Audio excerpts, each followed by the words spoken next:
Imagine breakfast in London and lunch in New York, all before the day is even half over. For a privileged few, this wasn't a fantasy, but a routine.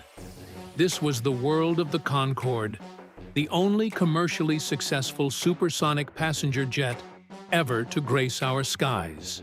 It wasn't just fast, it was revolutionary.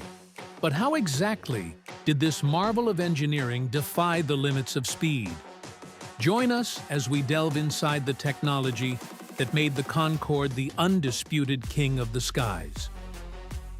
The Concorde, a joint project between British Aerospace and Aérospatiale, was a marvel of engineering that pushed the boundaries of commercial aviation. It was capable of flying at speeds up to Mach 2.04, more than twice the speed of sound. This incredible speed allowed it to travel from New York to London in just under 3.5 hours, a record that still impresses today. One of the biggest hurdles the Concorde faced was its high operational costs. The jet guzzled fuel with a consumption rate of around 1,000 pounds per hour.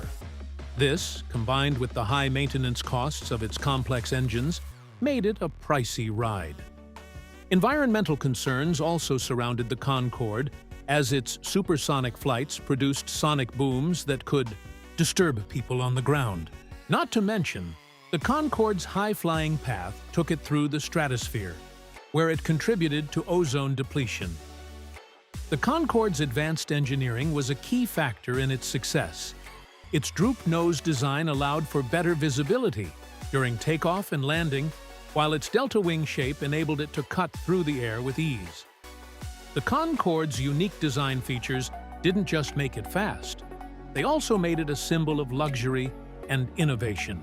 When it first entered service in 1976, the Concorde was a status symbol, offering passengers a level of comfort and exclusivity that was unmatched by any other commercial airliner.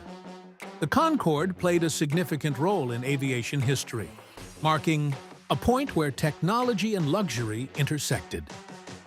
On July 21, 1979, the Concorde made its record-breaking flight, reaching speeds of over 1,354 miles per hour.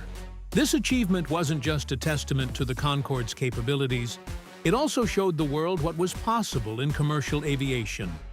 The impact on air travel and the aviation industry was substantial, as it pushed manufacturers to explore new technologies and innovations. Although the Concorde never became a commercial success, with only 20 aircraft built, its influence on the aviation industry can still be felt today. The Concorde's record-breaking flight will always be remembered as a highlight of aviation history. Loud, beautiful, a needle through the sky. Okay, let's break it down. How did Concorde do the impossible? Engine power. At the heart of Concorde were 4 Olympus 593 turbojet engines. They weren't your average engines. These came with afterburners, pumping raw fuel into fire to push the jet past Mach 2. That's over 2,100 km/h, faster than a rifle bullet. Wing design. Notice the wings? Those elegant delta shapes? They weren't just stylish. They let Concorde slice through air with precision at high speeds. At low speeds? Trickier. Pilots had to be artists. The droop nose. And that strange bending nose? It drooped downward during takeoff and landing, so pilots could actually see the runway. At cruising altitude, it lifted up like a beak. Heat and stretching. Flying that fast isn't easy. The skin of the aircraft would heat up to over 127 to put her seat, and the entire jet would literally stretch by up to 25 centimeters. Imagine your car getting longer every time you hit the highway. Cruising at the edge of space. Flying at 60,000 feet, Concorde soared above storms, above airliners, above almost everything. From your window seat, the sky was black. The Earth curved, like you were on the edge of space. What it was like to fly Concorde. Imagine this. You're sipping champagne at 60,000 feet. You look out the window and... wait, is that the curvature of the Earth? Yup. You're flying twice the speed of sound. Everyone on board? Business execs, celebrities, royalty.